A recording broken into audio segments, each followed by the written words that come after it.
Welcome into another edition of the Football Guys Dynasty Football Show. It's myself, Jeff Bell, and I'm here as always with my co-host, Jagger May. Jagger has earned a reputation, or not earned a reputation, as maybe the worst ranker of wide receivers on Twitter, but we're going to talk about wide receiver tiers, and Jag's tiers are fantastic. So let's give him a break of what's going on there, but we also have a great guest today.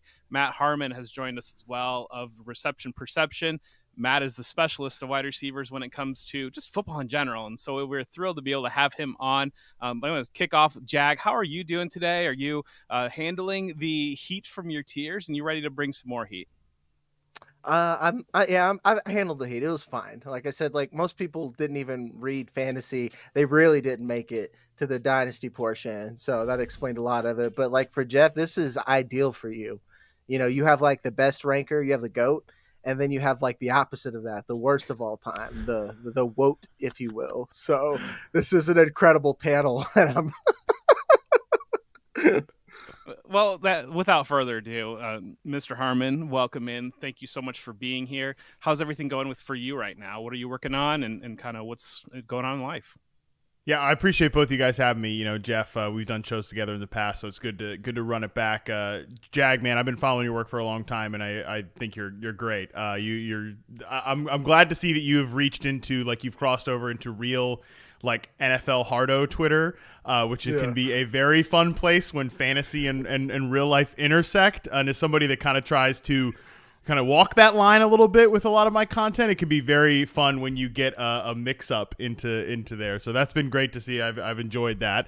But no, it's good to be here with you guys. It's a fun time for Reception Perception. We're kind of just coming off dropping the year 2 data that I charted for those guys, and on Monday, we'll have year 3 to 4 players. A lot of like big names there in that group, right? Nico Collins just signed a big contract extension. George Pickens. I'm sure we're going to be talking about a lot of these guys on the show today. And my big takeaway is just like, man, there's too many good receivers in the NFL. Okay? Like this position is way too stocked. Every year charting, I always feel like in every individual drop, there's like a couple of guys I probably could have added. I mean, my Discord definitely feels like there's at least 10, right? Like, when's the Donovan Peoples-Jones profile coming?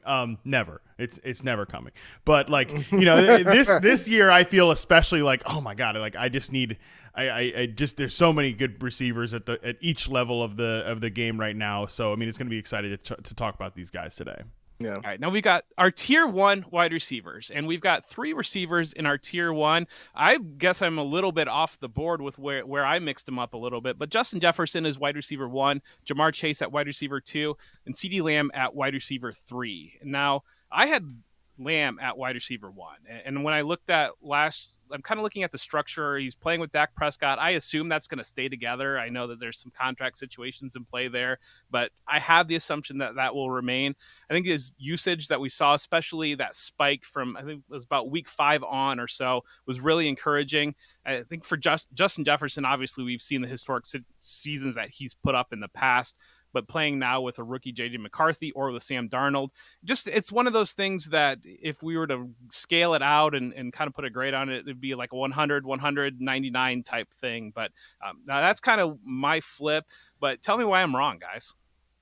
I don't think you're wrong at all. This is like the tier where it doesn't matter. Like I won't argue with anyone. Like my reasoning is, I guess I'll just say it now. It's like, and Matt, you've alluded to this earlier. It's circumstantial. Like I think Justin Jefferson and Jamar Chase are just better at playing every position, whereas CeeDee Lamb is better as like a slot flanker. That's literally it for me. That's that. And you know, I could be wrong about that, but that's the only reason why. Let's say Dak goes away and Mike McCarthy decides to retire or something, and his usage changes. That can really affect his production, and we've kind of seen that because they just started like, hey, what if we just put this dude in the slot and just let him just eat? You know, like they only done that this past season or so. But he's still a quality wide receiver anyway. Like that's like me being nitpicky. Yeah, I mean, I this is the whole point of tiering, right? Which is like the thing I write on my website is like, hey, don't argue within the tier. Like if you've got a real strong feeling about, especially when the tiers are big, like you've got a real strong feeling about wide receiver 29 versus 26, and I've got this guy here and this guy. who cares? Like, it's fine. That is the point of the tier. Part of it is to say that these guys are very close together. Like, it's picking nits essentially. Part of it is also when you're drafting, like, you want to try to identify runs and stuff like that. That's actually like the utility part of ranking with tiers. But it is mainly to convey that these guys are all very close. And I have one more guy in my tier 1 of Dynasty rankings that we'll talk about when we get to tier 2. But for me, these guys I think have to be in tier 1, and it's actually expanded a little bit because, like, CeeDee Lamb, for me, was a tier 2 guy heading into last year. I actually think that the biggest thing that really helped him fully express, like, that breakout that we saw last year was they started being a little more, like, multiple with where they used him, where in, like, they would put him in these concepts, because to me, I think he can play all 3 receiver positions. I think he's a guy that can play at all 3, but he's a matchup nightmare in the slot. And I think when they started using him it's always more in the slot. It will always be more in the slot because you want him to do that. But, like, they'd have him in these concepts where he was the X receiver and then would become, like, the number 1 read. And that's why, like, if you look at his production on slant routes, like him and Dak Prescott, that's why it was so electric. Yeah, partly because of the slot stuff, but also because in that traditional Mike McCarthy, like, West Coast offense, that X receiver is going to be the top read, especially if they're to the quarterback side of the field there. And that just allowed his production to sort of take that next step, which there was no reason that he couldn't have been doing that all along. I think and it's funny that it took until, like, week 6 for them to kind of be like, oh, we just got smacked around by the 49ers. Let's look in the mirror and, like, see what we can do here. Part of that was we need to build the entire offense out of CeeDee Lamb, and we saw the results of that. And there's really no reason to think that obviously there, like you said, there's quarterback, like, contract questions. There's even CeeDee Lamb is not signed to a contract extension. Somehow the Cowboys are just kind of messing around with this whole thing. But you'd have to imagine there's no reason that usage should change going forward. Yeah, Lamb was interesting. His rookie year, he was stuck in the slot, and then his second year, they played him outside almost exclusively. And so that told me that you can win in both areas. They marry that together. That's when you get elite receiver production. Yep. All right. Tier 2 is Jag's guy. He's been waiting to talk about him. We got Garrett Wilson leading off tier 2 at number 4. Amon-Ra St. Brown, number 5. Marvin Harrison Jr. at number 6. And then A.J. Brown rounding out this tier 2 at number 7. I guess this is a great time for Jagger. Go off on Garrett Wilson, please. I've taken a lot of heat because I like Garrett Wilson ahead of Amon-Ra St. Brown. But like we said, it's like within the tier. I'm not like, I think Amon-Ra St. Brown is a fantastic player. I wish I had more of him. I just think that Garrett Wilson, to me, he's a tier 1 talent. But as a fantasy right now, the only reason why he's not there is because he has a Jets on his helmet, essentially. And almost any other team, I think Garrett Wilson is in my opinion, I think he's a Justin Jefferson type talent. I know people think I'm crazy, but that's what I see. When the Jets do what, let's say, like Matt was talking about the Packers did with CeeDee, it's like, hey man, we got Breece Hall, we'll run the ball, it'll be fine. But in the passing game, let's just get the ball to Garrett Wilson. It works incredibly effectively. And we've even seen Garrett Wilson make Zach Wilson look like, oh man, maybe could you fix Zach Wilson? You know, like, I've thought that sometimes, and I'm like, oh no, that's that Garrett Wilson cologne that he's wearing, you know? So it's just like to me, I don't think Amon-Ra St. Brown could do that for Zach Wilson. And man, maybe I'm crazy. So that's where I'm at on it. And honestly, Jeff, we're going to get to it, but like, I'm just realizing you're the biggest ageist I've ever seen, and I love it. Like, you make me look sane.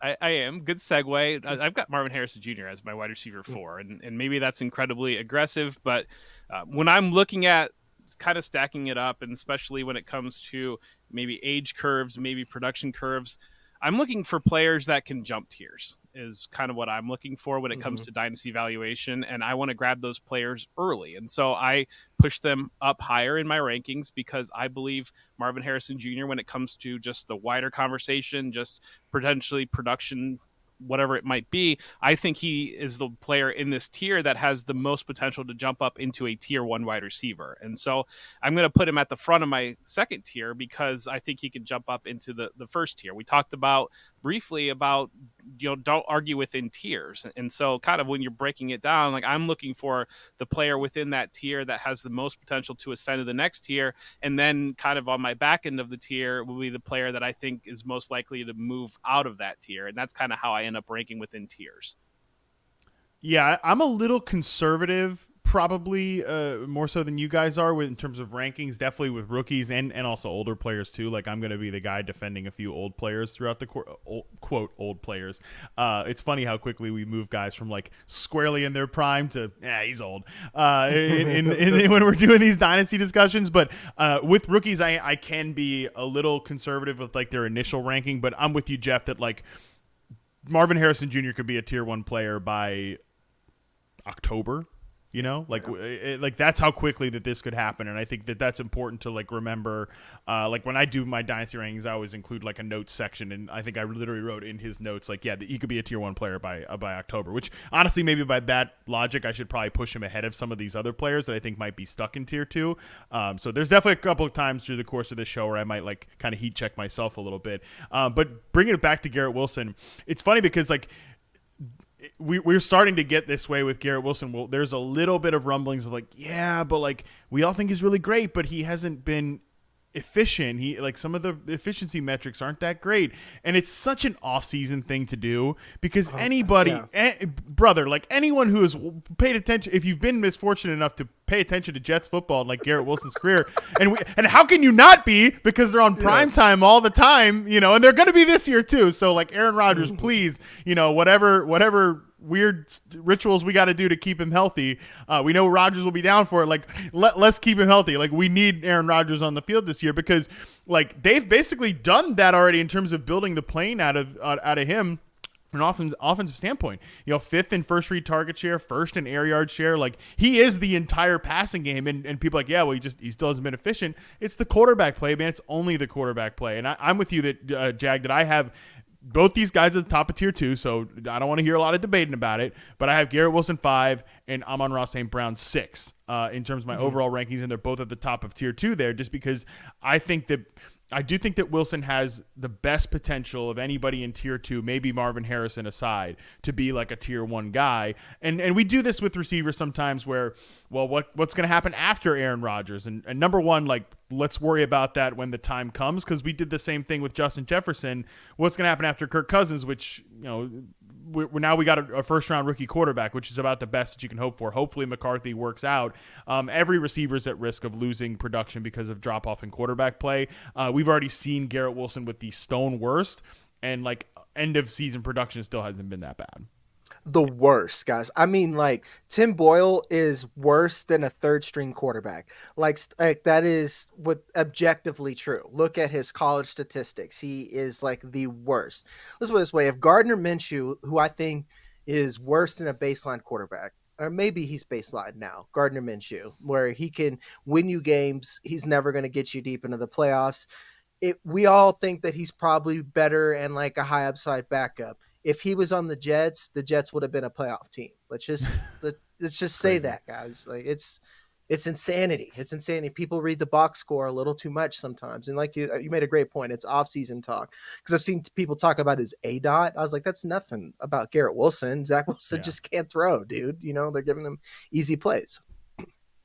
Now, you teased it a little bit, Matt. You said you had one more player in your top tier, and where there's one player in this group that we haven't talked about yet, so I assume that's the player that you have in your top tier. So you want to talk about A.J. Brown? Yeah, I don't really understand some of like the dynasty concerns about A.J. Brown, because he's definitely the one that from my own users and subscribers, I get the most pushback about, like, I have A.J. Brown too high. To me, I think like the guys that are in tier 1, I need to have like a very easy path to seeing you finish as like the number 1 overall receiver. And I just think that like AJ Brown, we saw him pace that way in the start of last season. Things definitely fell apart for the Eagles for a variety of different reasons, and maybe that's the concern for most people. I guess I think that's kind of a small sample size, because Brown was still relatively productive. He just wasn't as productive as he was at his peak. And I think we tend to kind of infer meaning in that when seasons are split so cleanly into first half, second half. Like people definitely do that with Stephon Diggs, where like he fell off in the back half, but he was great in the first half. It's like, well, he's actually was the same player throughout the course of that entire season. He was a declining player in the beginning, and he was a declining player at the end. Like he was just at that level throughout the course of the season, and it just the production makes it seem like it's a clean story first half, second half, it's not always that way. And I think like if AJ Brown had his monster game sort of like spread throughout the course of the season, we probably wouldn't have necessarily any of these concerns with him. So like from a talent perspective, AJ Brown to me is right up there with Justin Jefferson, Jamar Chase, and CeeDee Lamb. He's tied to maybe not the best quarterback in the league, maybe a guy who I think the Eagles have started to kind of wonder, have we run up into the ceiling here with Jalen Hurts? And I think that's a fair question. But like, if Jalen Hurts is your quarterback, quote, problem, like that's a pretty good problem to have. Okay. So I think that he's tethered to a solid quarterback, great elite player. We already know that, okay, what he's had Devonta Smith through his whole time that he's been there with the Eagles, and those guys still dominate the target tree. So I really don't understand why AJ Brown, even though he's slightly older than these guys, slightly older, but regardless, still think he's a great player squarely in the prime of his career.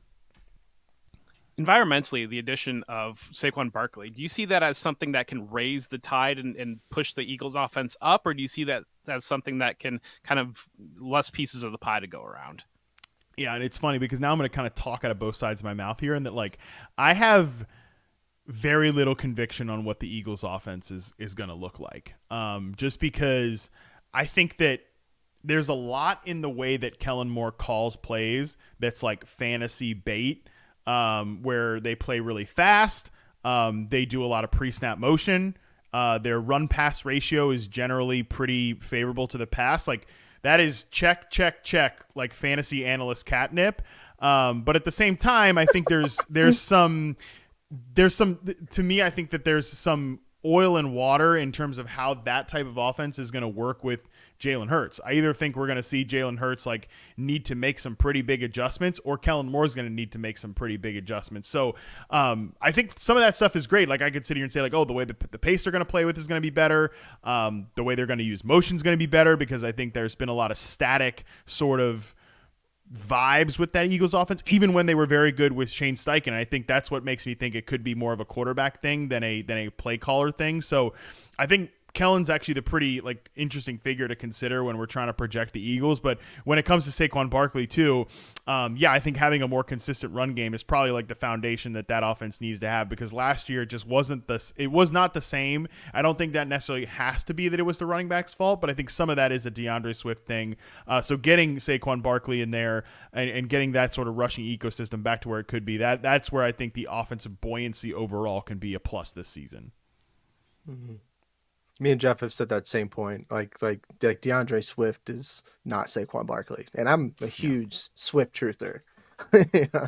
That's now put on the tagline. DeAndre Swift is not Saquon Barkley. So yeah. Tier 3, we've got Drake London, Brandon Aiyuk, Chris Olave, Puka Nacua, Rome Odunze, and Malik Nabers. So we've got a good mix here of young wide receivers, kind of in a little bit of a wider tier, and then Brandon Aiyuk. And so that's segue. So Jagger's notes, they're asking me why I clearly hate Brandon Aiyuk.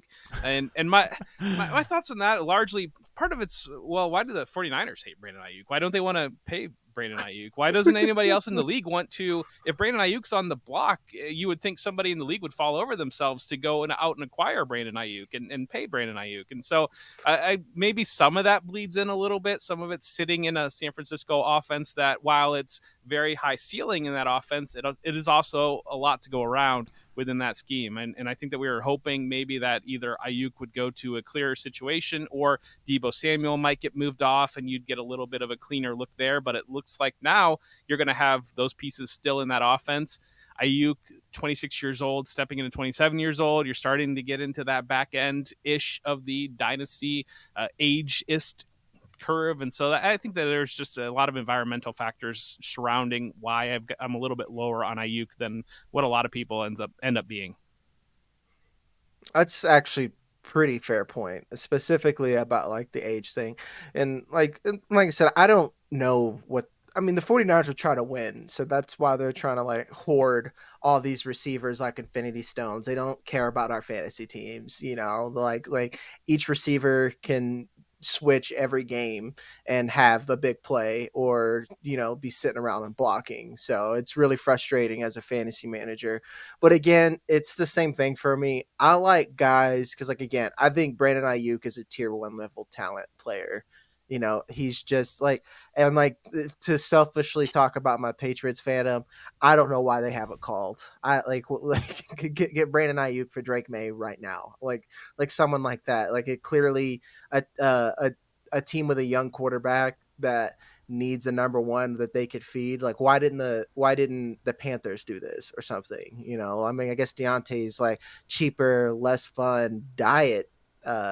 Brandon Aiyuk, I guess, and that's like not even name brand diet. That's like Dr. Thunder diet. Yeah, I think with Aiyuk, it's I'm with you that I think he's a tier 1 talent. I've long been like a big Brandon Aiyuk guy. I think he's just an incredible individual talent. To me, like I don't really want him to fly the coop. I know that it makes like there's some temptation to think he could be like Diggs, right, where he leaves Minnesota and he jumps into that like elite production tier because he gets tethered with Josh Allen and like maybe. But maybe he could end up in a situation where he's with a rookie quarterback, like a Drake May, or he's with a guy that like we're hoping is good in a Bryce Young, right? Like I almost would rather him just stick in this environment, which we know is going to be an efficient offense, and like, all right, well, if we're going to have to bank on efficiency because there's no target like domination of targets available here. I think that this is the right environment to bet on with Kyle Shanahan and even Brock Purdy as the kind of trigger man of that offense. So I'm comfortable with him staying in San Francisco. I also think, by the way, he will stay in San Francisco. Like when the reports are, they were willing to trade Brandon Aiyuk if they could get one of the tier 1 receivers in this class. It's like, okay, well that translates to they were never going to trade Brandon Aiyuk because that offer was never coming because like nobody wants to give up a top 5 draft pick to then turn around and pay the receiver $30 million when you can just be the one to draft Marvin Harrison. So I like Aiyuk is great. I'm always been very high on Aiyuk, and I think talent wise, yeah, he could in the right like situation, like Deebo gets traded or Kittle ages out, like he could have a top 5 season in any season. I wouldn't be surprised. Yep. Yeah, Matt, you're a little bit higher on Chris Olave than the rest of us or the other two of us. Is it still kind of leaning into being a younger receiver, or kind of what's your thoughts process there? Yeah, I don't like that I'm this high on Chris Olave. He's another guy where I'm kind of willing to buy the talent and hope that the situation catches up to him at some point. I also think that one of the big things we're going to see this year is that, yes, Derek Carr is part of the problem in New Orleans. No doubt about that. I think we're all in agreement. But I think a bigger problem was the way that offense was extremely antiquated last year. Pete Carmichael is pretty much running the same stuff there in New Orleans that they were running with Drew Brees. It looked like an offense pretty similar to the Jets a little bit, but I think an even more extreme version where you're watching an offense that's designed for like a Hall of Fame level quarterback to be in there running the controls, and Derek Carr, God bless him, is not a Hall of Fame quarterback. Like, he's not Drew Brees. I think there's been no adjustment from the Brees era to what they were doing on offense last year. So I think part of the fix this year is just going to be like a new system. And like, I don't know if Gary Kubiak Clint Kubiak, the next Kubiak, is going to be the next great play call or anything like that. But he's just going to run like a normal NFL offense. Like, I like Bobby Slowick as the Texans offensive coordinator, but I think we've gone a little like too far with thinking he's like the next offensive guru. Like, he just ran a pretty standard Shanahan offense down there and did a lot of smart modern things, which when you juxtapose whatever the hell they were doing in Houston before that to what they're doing in Houston now, it looks like a pretty big extreme transition. And I think we could see a very similar effect in New Orleans this year, which will help Chris Olave and all of these guys in New Orleans. He's definitely set up to dominate targets there. I think he is a great player, extremely adept separator that can do a little bit of everything for you. But yeah, I do feel like I'm a little aggressive here at 7.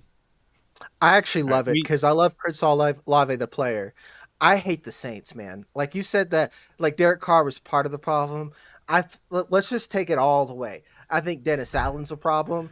I think the GM is a problem for keeping Dennis Allen. And let's just keep the blame. Let's keep pushing the blame. I think the owner is a problem for allowing, like what part of what the Saints have done in the last 3 years? Like, yeah, guys, keep on competing. Like you guys are ready. You're one piece away. Like, what are we doing? What are we doing? And that's like I've really taken to I draft organizations as much as anything now. Like yeah, these talents are really good, but man, does it suck being a Jet. Imagine if Garrett Wilson was just like, like a Drake London talent. Like Drake London's pretty good. I would never draft him. I wouldn't have him at all because I've like zero faith in that organization. That's what it is for me. I think Chris Olave is incredible, but man, like the Saints, I don't understand them. I think they'd rather just make money and instead of win. That's what they got, like that Colorado Rockies style thing going on. It just doesn't make a lot of sense to me. It's not that bad if you can win 9-10 games every year and like give your fans just enough fun on Sundays, just enough fun on Sundays to never be a total disaster. Well, and most still remember the Super Bowl, and being a long-suffering Buffalo Bills fan, I don't remember any Super Bowls. So I mean, at least Saints do have that going on. But I'm older, and I remember the Saints growing up being the Aints, and they were just they are much above that. And so if you're ownership history and a fan base that remembers that period, you probably love what's going on right now still. So. That's them, but Puka Nacua. So Puka Nacua, some people are all over Puka Nacua, given the production that we saw his rookie season. The three of us are a little bit more reserved on Nacua. Jag, what are your thoughts on Nacua, given that rookie season, given the records that he broke in terms of dynasty rankings?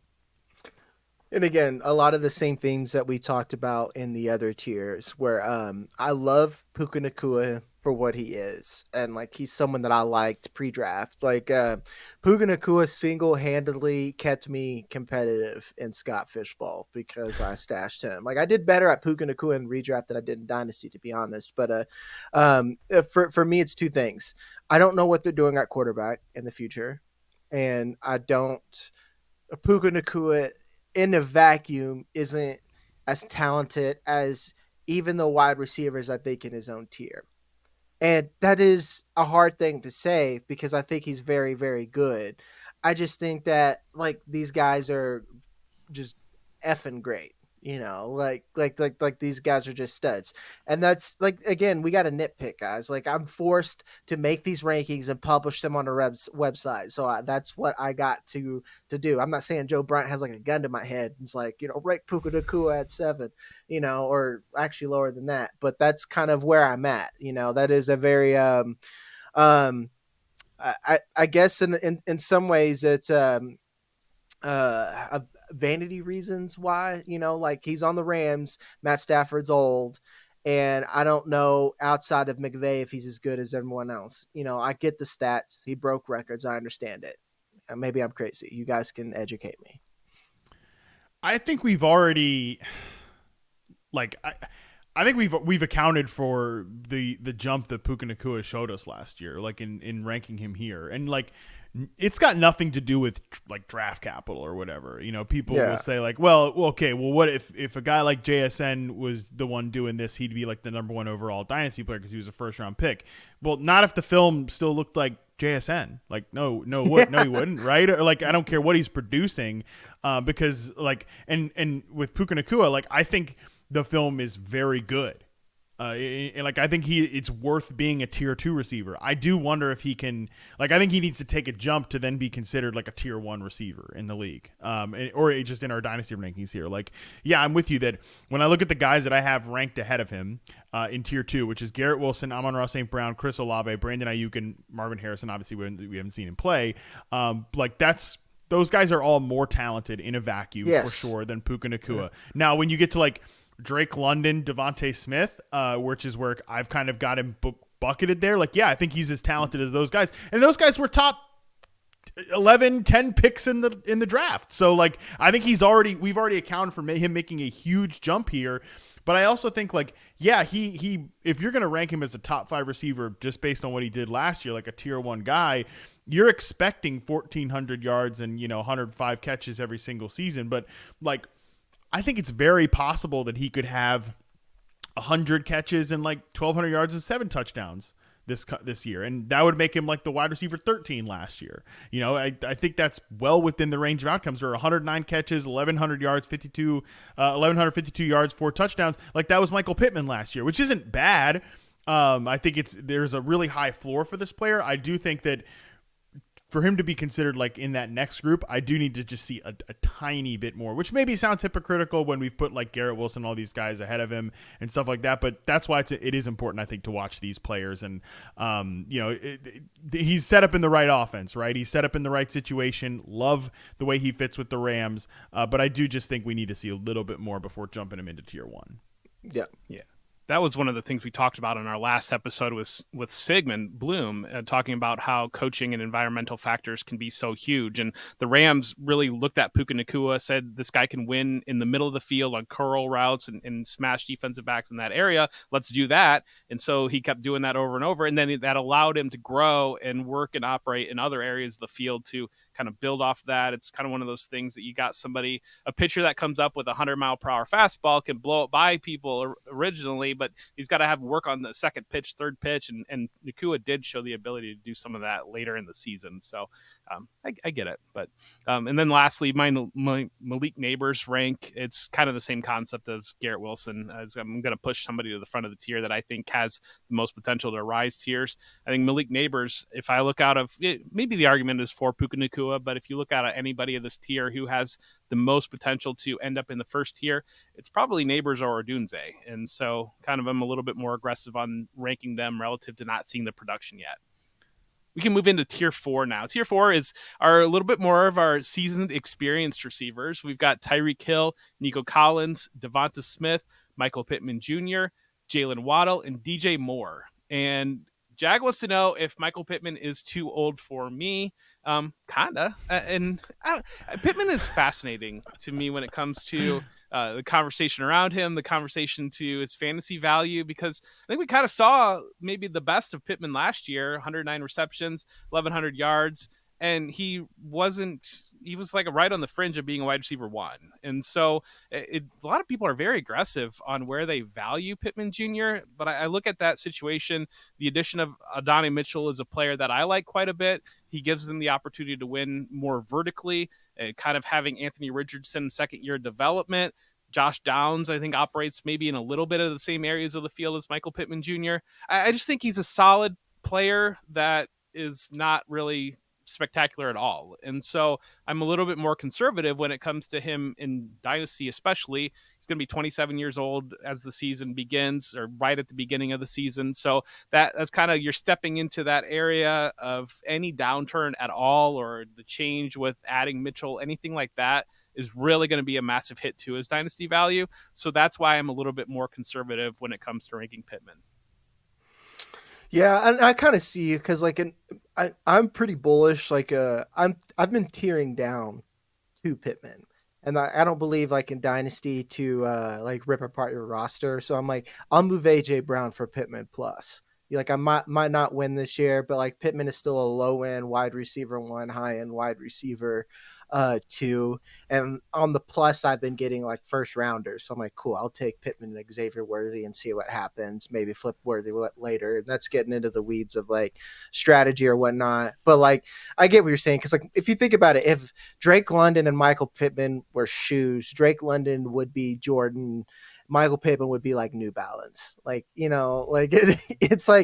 not bad, but he's definitely getting older, and if you think about it, especially with the situation, I think that we could have seen his production apex, and I think I'm still pretty modest on him, but let's put it this way, I think he's at his ceiling, and we're buying him at his ceiling, and I'm okay with that for this year. But next year, it's almost automatic for me that I'm unless he just goes crazy this year. If he pulls Brandon Aiyuk efficiency and then creeps into the top 5 or something like that, it's hard for me to see him continue to get that volume, because again, the usage wasn't really there. The usage was there because Gardner Minshew is limited as a passer, so they were throwing a lot of underneath stuff with Anthony Richardson. If they're not attacking, more of the outside and the deeper parts of the field, that's just criminal, and I don't think they're going to do that. So, yeah, and that's where it comes down to me for Pittman, is that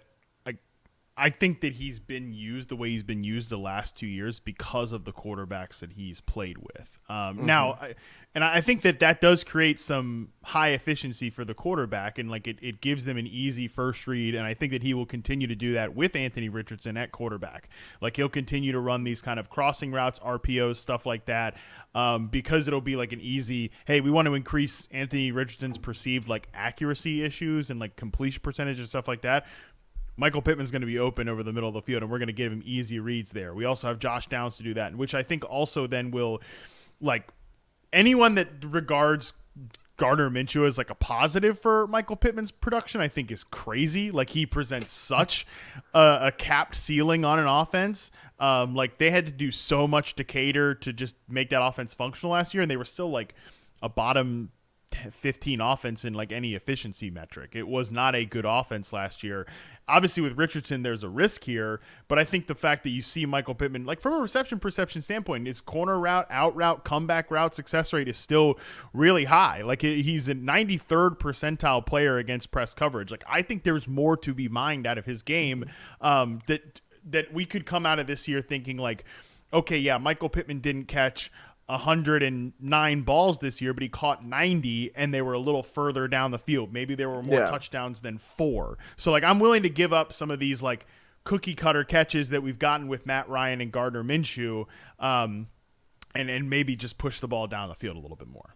Yeah, that's what I try to explain to people how like fantasy production works. Like, because especially when you get target competition or competition per se on there, is just like you can use players differently and they're not constantly being keyed on because it could stretch it apart. And then like, yeah, it's going to be more efficient and there's going to be bigger plays. Yeah. He might not get 120 catches, but he's going to get 90 pretty freaking good catches when those high leverage touches that we like down the field. And like all the A-dot bros that are still out there shouting that damn number at me, you know, they'll be happier and whatnot. So it's I do think it's tough with any of these Colts pass catchers just because I think it's a really good unit. I think it's super underrated. Yeah. I think Josh Downs is good. I'm with you that A.D. Mitchell has a really high potential. Like he might not be ready to come in there and be like a target hog X receiver in year 1, but he's going to make plays. He's going to be better than Alec Pierce was, I think. It's tough because it could be a pretty tight target tree with a quarterback that like I think we all like. Definitely like every fantasy bro loves Anthony Richardson just from the rushing perspective. I think we saw enough to be optimistic in a very short glimpse last year, but it was a very short glimpse. So we could get into a bit of a target squeeze here in Indianapolis, especially if like you're like me, you're very high on Downs and Mitchell as well. Yes, I'm very high on Downs. I think the target conversation is interesting. So I've got a spotlight coming up on Football Guys on Marvin Harrison Jr. And one of the things that I kind of looked at, like tried to look at that real briefly on a high level, there's this concept of gravity when it comes to the NBA, where Steph Curry has an incredibly high gravity because he is able to shoot from so far out that it stresses defenses, it pulls players out, and that creates spacing. And so I kind of looked briefly at gravity when it comes to wide receivers and kind of like that opposite of that target competition. As you add better talent, as you add better teammates, that changes how the defense is going to be structured and kind of tilt to one side of the field or the other. And it wasn't like a groundbreaking or anything like that, but there was some improvement on players that saw significant additions to their wide receiver rooms in terms of their separation ability, in terms of how far off defenders played them to start. I kind of looked at the next gen stats on that. So I think that's an interesting concept relative to, there's only so many targets to go around and somebody's going to be stepping in there and grabbing more than the player that was there previously. Yeah, I think quality of target matters because, like, I don't know, like, let me pitch this theory to you guys. I think the 49ers are one step from having, like, the highest evolution of offense of what you want to see. You've got 3 to 4 targets out there. If they just had a rushing quarterback, it'd be, like, everything you want. Like, how do you stop that? You know, because, like, you know, you got a keep running game.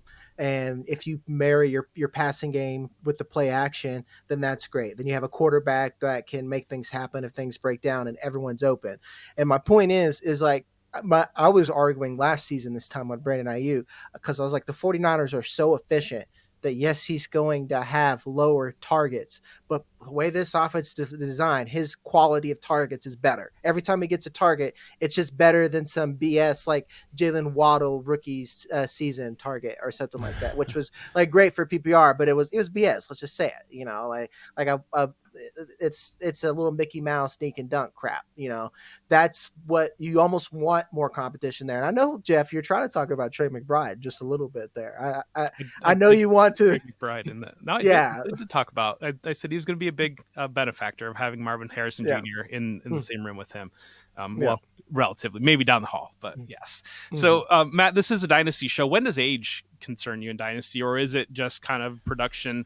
Seeing slips in production, is that a bigger concern than any sort of age number?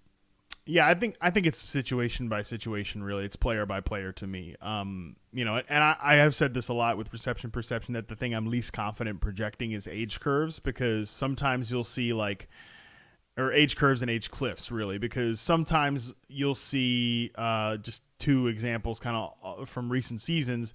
You'll see like Allen Robinson with his final season in the Bears, like he has a few drops in terms of like success rate versus man or press coverage or zone coverage. You're like, well, it's like 5%. What's the big deal? And then you see him like with the Rams next year, like, oh boy, guy he just can't play anymore. Like it's for a variety of reasons. It's over for him. You see that same thing happen with Keenan Allen, where okay, there's like a 5% drop against man press coverage, but he's still able to produce at a really high level because of the role that he plays, the quarterback that he's playing with, the offensive environment. By the way, like the offensive environment actually wasn't that good in Los Angeles. He got fed a lot of targets. Like anyone that says like that Keenan Allen's not a declining player, like he's very clearly a declining player when you watch him. It just doesn't show up in the production. And that, I think, is the tough part with receivers, is that like these guys can play in certain roles that sort of push that production cliff off. Some guys don't. And that creates kind of like a tough thing when you're trying to make rules for the entire position. So for me, I definitely try to approach it on a case-by-case basis. And there's also like guys that I think can afford to lose a little bit off of their ability and still be a high-quality producer. And also then from like a dynasty and a fantasy perspective, like what's the window, right? Like Tyreek Hill is in this tier for me, and I think he's definitely stands out against like Nico Collins and Devonta Smith and all these guys that are a little bit younger. But like again, I bring it back to what I said about AJ Brown. Like if Tyreek Hill's the number one overall receiver this year and next year, like nobody is surprised by that, right? Because of just who he is and the environment, that offense and everything like that. So I'm okay with like sacrificing whatever future there is to live in the present. But that is just like an individual dynasty player sort of philosophy that everybody might not agree with. Yeah. I generally try to like stay ahead, and like Jeff's even more bullish than I am, because I've been like a known ageist, and like since me and Jeff have kind of gone through these shows and you look at different analysts that are like, I won't call you like dug in, but like you have a clear process that you developed over time. Like even just looking at someone's rankings as someone who does it, you know exactly what kind of dynasty player they are, or because like I was looking at Matt, I'm like, oh, like like you said, you use the word conservative. That's what I use in my head. I was like, he's very safe. I understand that. And I was like, it's like Jeff's Leonardo DiCaprio. He's like, you're 27. Bye, Felicia. You're out of here. Get. So it's very interesting to see, because like I try to keep it simple, stupid with my analysis, because sometimes when we do this for a living, we kind of I think some of us get too far into the weeds, and I definitely explore in other places. But like for me, when it comes to the entire age thing, I look at certain players and I'm like, can you move to the slot? Because I feel like that's where wide receivers go to retire. And Dez Bryant was a receiver I learned of that. Can Dez Bryant move to the slot and survive? He cannot. I'm like, okay, like once this type of receiver turns 27, I've really got to go. And whereas like Keenan Allen and Stephon Diggs is still too priced for me, but Keenan Allen, I like to buy on win now teams. I'm like, okay, you're going to die on my roster. I'm probably never going to get value back on you, but I'm willing to do that to win. And whereas like George Pickens, I'm already trying, like I'm getting a little ahead because I want to hit on him, because like he's a very interesting player for me, because I don't know what to do with him, because he's not my flavor of wide receiver per se. He doesn't do the things I like to do, that I genuinely see outlives situation, outlives time, the Keenan Allen. So that's how I approach the game. And I know, like, again with Jeff, it's pretty much you want elite production young. Once you get old, go. Pretty much, yes. So we're gonna smash these next two tiers together. These are, I think, these are kind of like elevator tiers where players moving up, players moving down. We have T. Higgins, Zay Flowers, Tank Dell, DK Metcalf, and Rashee Rice in our tier 5, and that's some younger players that have shown potential off their rookie season, and some players that we viewed as elite assets and then kind of maybe moved back into this tier. Then tier 6, Brian Thomas Jr., Jayden Reed, Jordan Addison, George Pickens, Davante Adams, and Deebo Samuel. And since, Jag, you teased it a little bit already, maybe you want to go with George Pickens, or maybe you want to pick any of the players out of these lists and kind of talk about what your thoughts on them. Yeah.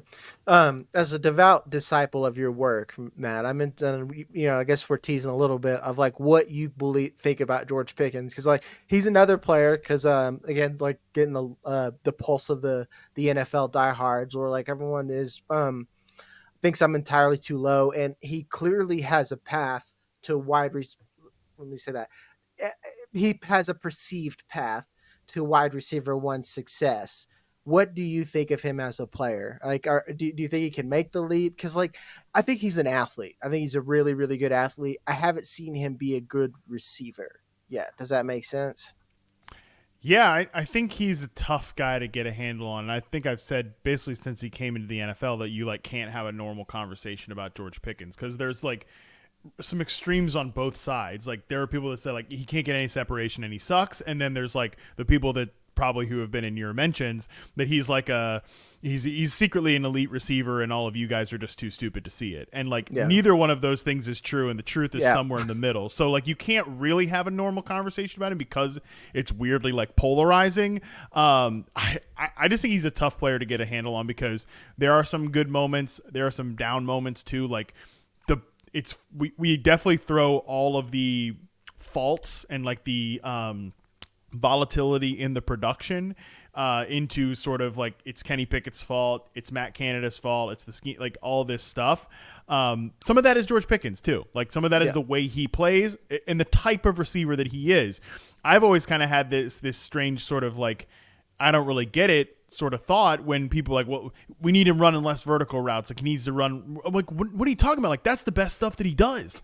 All of these like crazy catches and downfield plays. That's the best part of his game. You don't want him doing less of that. That's where he really impacts you as a team, is on these go routes and corner routes and stuff like that in tight coverage situations. Now he was definitely better after the catch last year. I think that, and like maybe there's more to mine from that, but from like a separation standpoint, yeah, he's not terrible, but he's kind of right around average to maybe slightly below average. He's certainly not like a DJ Chark type. He's not like a Devontae Parker type, but he's in that bucket of receivers, like those volatile X receiver types. And I think like the ceiling for that type of guy is probably like a Mike Williams.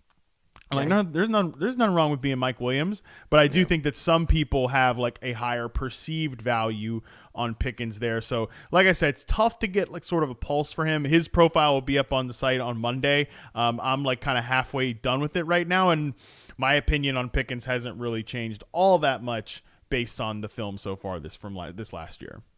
So he's like the Calvin Johnson of Gabe Davis's. I mean, that's just Yeah, no, yeah, and again, Gabe Davis is in that bucket of receivers too. Like, and George Pickens is for sure better than Gabe Davis. Yeah, like absolutely. But yeah, he's in that bucket of sort of these volatile X receivers. And I think if you were going to be like an elite producer and be in that archetype, you've got to be like a high tier separator. You've got to be like a insert any high tier, like you got to be AJ Brown, and like George Pickens I don't think is AJ Brown. Thank you, because that's what I've heard. He's going to be AJ Brown in this system. I'm like, look, pump your brakes there, kid. Easy turbo. I don't think I do think really sleeping on AJ Brown. To kind of look at a separation metric, I think as much as it talks about a player's ability to create separation, to me, it also speaks to the types of usage that they're seeing, the areas of the field that they're working in, and who their quarterback is, because I know that Adonai Mitchell had a bad separation coming out, but then I watched that Texas offense and Quinn Ewers is basically throwing him punts on everything. And so you're going to have low separation if you're playing $5 and waiting for the ball to come down to you as a defensive back is closing in on you, relative to if you're running bubble screens, then yeah, you might have some great separation because that defense is going to be off of you anyways. And so I think that's just kind of interesting. There's a lot that gets wrapped into just one metric or one number that you kind of have to take all in on that. But Matt, are there any of these receivers? I know you mentioned Jayden Reed off the jump that you kind of wanted to touch on, and kind of leading off of that, if you want to provide any. Obviously, you talked about what you're working on right now with year 3 and 4 receivers coming out, but anything else that's going on too? Yeah, Jayden Reed, I think, is an interesting one where he's a tough guy to rank just because I think if you watch him play, there's nothing that says he needs to be limited in this like gadgety or slot receiver role. Like, I think he can beat man coverage, I think he can win on outside routes and everything like that. It's just like, does the Packers staff agree with that?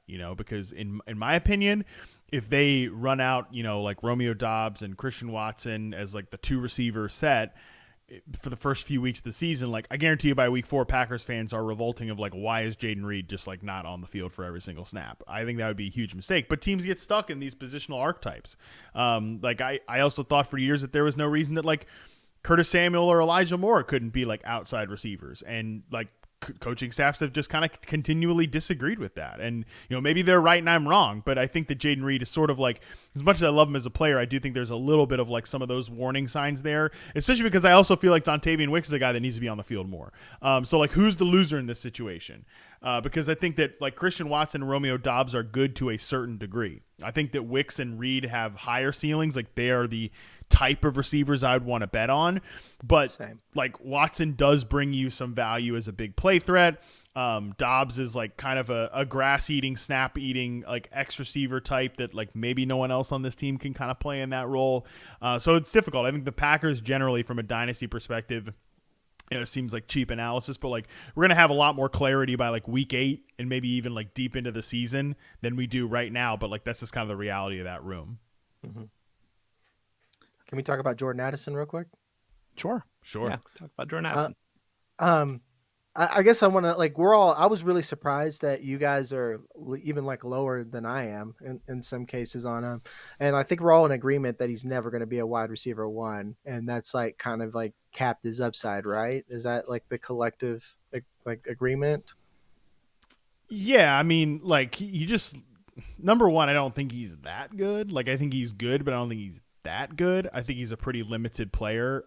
He's kind of like a crossing route merchant, which works in this offense, and it works when you're the number 2 receiver across from Justin Jefferson. Like, the way teams are going to play you. Like, I mean, they even said that when they drafted him, right? Kevin O'Connell said like he's going to get some of the best looks for any number 2 receiver in the league because he's going to play across from Justin Jefferson. So like, that's great. He's going to benefit off that. But I think from not just like he's stuck behind Justin Jefferson, I think from a player standpoint, he does not have the skills. He does not have the athletic ability and like the separation ability to be a number 1 receiver in his own right. So he's not even like a Devonta Smith or like a T Higgins or a Jaylen Waddle or like one of these Niners receivers where you're like, man, on any other team, he would be a 1. Like, I think he's just or even like a Chris Godwin, right? Like, he just to me is stuck as like that strict 2, both from the team he plays on and his skill set standpoint. Like, I think from a reception perception standpoint, he profiles pretty similarly to like Sammy Watkins or like Jeremy Maclin, which those guys were fine. Jeremy Macklin's good. Yeah. Those guys are fine NFL players. They just were never like